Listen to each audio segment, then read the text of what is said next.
Sir, festival में आके कैसा लगा, एक अपना परिचय देते हुए कुछ बताएं। सर मेरा नाम बाबा क्रेजी है।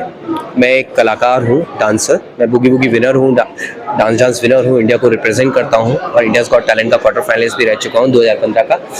यहाँ आकर मैंने फिल्मों के बारे में, जो लोग फिल्मों के बारे में करना चाहते हैं उनको अलग अलग वर्कशॉप लेते हुए देखा है। मैं नहीं कर पाया ज्वाइन क्योंकि मुझे देखना था, क्योंकि मेरा फंडा एक ही क्लियर है, लाइफ आपकी एक मूवी की तरह है।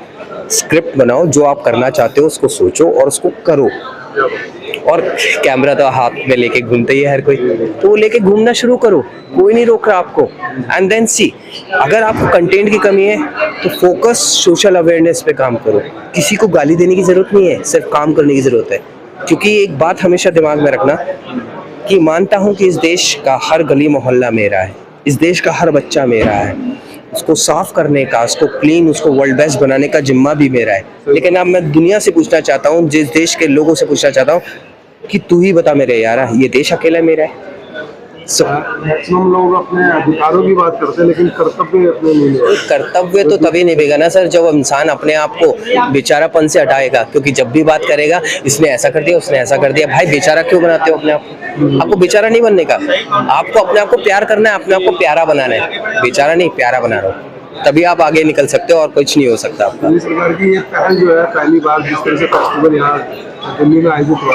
अरे मैं तो बोलता हूँ हर सरकार को ये काम करना चाहिए सर। सिंपल सी बात है कि मैं एक पूछना चाहता हूँ कि दिल्ली सरकार और सारी सरकार से, कलाकार कौन होता है कौन कलाकार?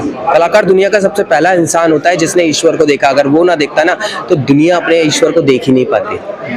क्योंकि भगवान ने एक ही इंसान को हक दिया कि तू मुझे देख सकता है, वो है कलाकार। क्योंकि असली तो ईश्वर कला में ही है, आप देख लीजिए।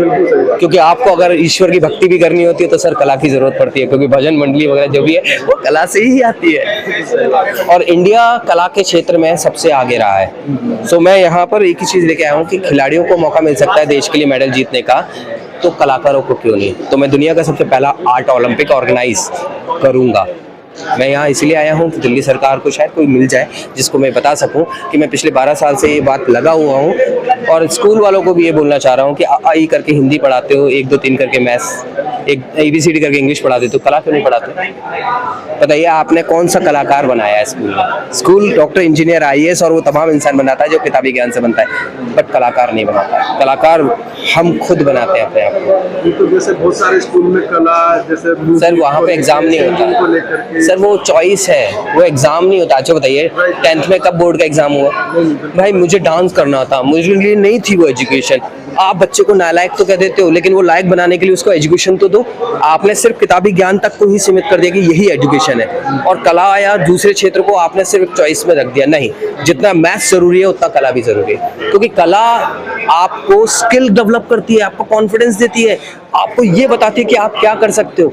लेकिन ये सारी चीजें, क्योंकि आज का एजुकेशन सिस्टम सर 20 साल के बच्चे के पास डिग्री तो है, लेकिन कंफ्यूज है कि वो करना क्या चाहता है, उसे ये नहीं पता।